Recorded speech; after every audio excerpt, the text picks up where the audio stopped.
wait, it's open.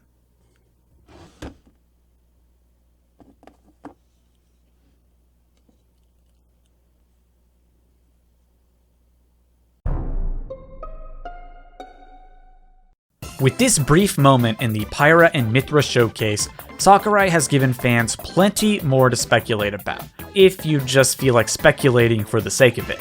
Sakurai explained that whenever they decide on a character for Smash, he will often purchase a figure for that character in order to aid in design and offer reference material for his modeling team.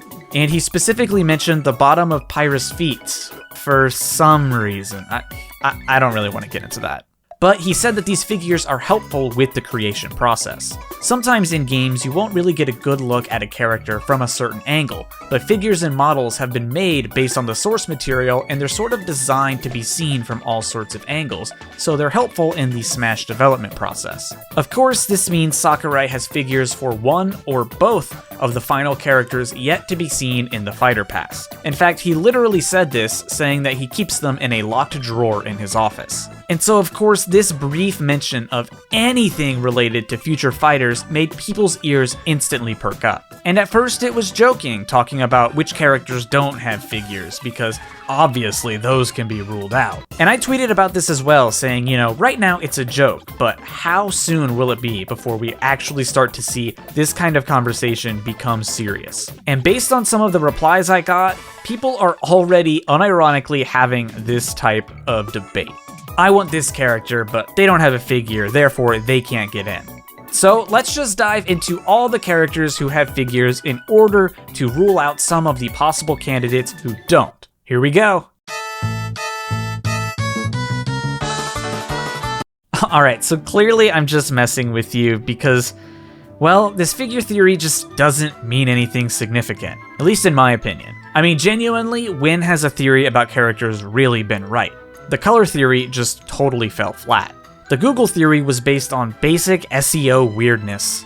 All kinds of theories cropped up regarding this 1-year anniversary photo, and it turned out to be literally just Daisy was randomly there. Spirit's deconfirmed fighters is dead in the water. And I guess the jury still is kind of out on a rep having to be on a Nintendo console, but in my opinion, that is flimsy at best. And come to think of it, the only thing I can say really has been accurate was the box theory, where the number of characters had to fit into a neat square on the collector's edition box, and that ended up being correct. But other than that theory or Nintendo literally leaking the information themselves, like with Castlevania or with the SNK character, not a single theory I've seen has been accurate. So please, I am begging you, please don't get carried away with this figure quote theory. Sakurai was honestly just giving us a neat tidbit about the design of characters that we only kind of vaguely knew before, and that's all it was. We already knew that he used posable figures in order to figure out ways that bodies move and it helps with the actual motion of a character, and now he's just adding on to that, saying he buys literally figures of those characters in order to help with the design. He wasn't hinting or giving us a subtle clue that a character has to have a figure in order to be in Smash.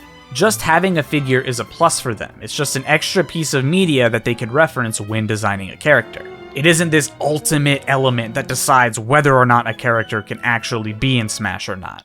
No, sorry guys, I really wanted to add Sora and Crash to Smash, I really did, but the figures were all sold out on Amazon, I'm so sorry, so we simply can't add them, I hope that's okay. Because it's not like the company who owns each character coming to Smash wouldn't give them reference files. When Banjo was added, for instance, Rare was all in on getting any material that Sakurai and the team needed, and I'm sure other companies are very willing to do the same if they don't already just straight up do it. Those companies, as much as any of us players, would love to see their character done justice in Smash, so of course they're going to be quick to hand over their source materials like 3D models and such, just to make the process a bit easier. Frankly, I wouldn't even be surprised if it was a requirement. Like Nintendo said, in order for this character to be in Smash, you gotta help us out. Give us some source files so the team can reference some stuff, so they can do your character justice. The figures are just little bonuses, and that's it.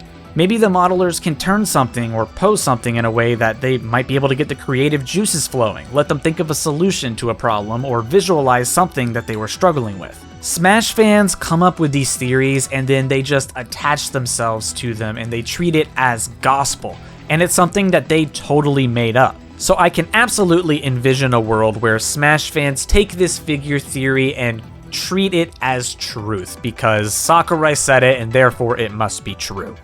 I'm just begging you guys. I've seen people run away with theories and treat them as gospel when it comes to Smash, just for it to mean literally nothing in the long run. So I'm just begging you, don't treat this as fact. It was never actually stated, it's just something that people extrapolated based on something Sakurai said. I mean, otherwise, by that logic, Lego Mario is going to be in Smash next, and alright, hang on, that actually sounds like a good idea. Alright, never mind. Figure theory is totally real.